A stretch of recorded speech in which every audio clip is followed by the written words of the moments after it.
नमस्कार मित्रांनो शेतकऱ्यांसाठी दोन मोठ्या खुशखबर आली आहेत।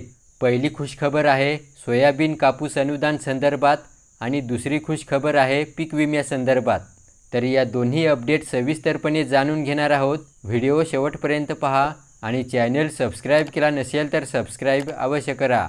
चला जास्त वेळ न घेता व्हिडिओ सुरू करूया।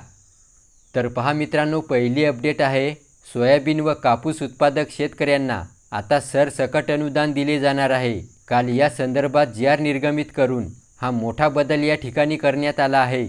इथे बघा, सन 2023च्या खरीप हंगामामध्ये ज्या शेतकऱ्यांनी कापूस व सोयाबीन या पिकाची लागवड केली आहे आणि ई-पीक पाहणी पोर्टलवर नोंद केलेली नाही, मात्र संबंधित तलाठी यांच्याकडे 7/12 उतार्यावर या लागवडीची नोंद आहे, अशा सर्व शेतकऱ्यांना हे कापूस व सोयाबीन अनुदान देण्यास मान्यता देण्यात आली आहे। म्हणजेच मित्रांनो, ई-पीक पाहणीची अट रद्द करून सरसकट अनुदान जाहीर करण्यात आलं आहे।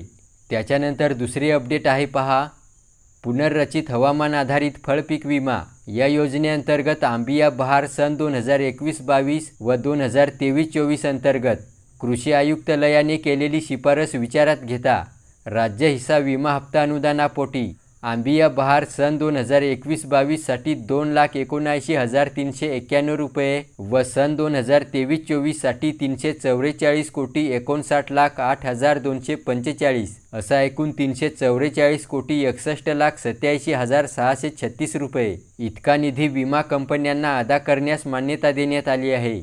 तेव्हा आता आंबिया बहार 2021-22 व 2023-24 या वर्षाचे अनुदान विमा हिस्सा म्हणून वितरित करण्यास या जी.आर.च्या माध्यमातून मंजुरी मिळाली आहे। तर अशा प्रकारे मित्रांनो, शेतकऱ्यांसाठी या दोन महत्त्वाच्या अपडेट होत्या। व्हिडिओला लाईक करा आणि चॅनल सबस्क्राइब केला नसेल तर सबस्क्राइब अवश्य करा। धन्यवाद।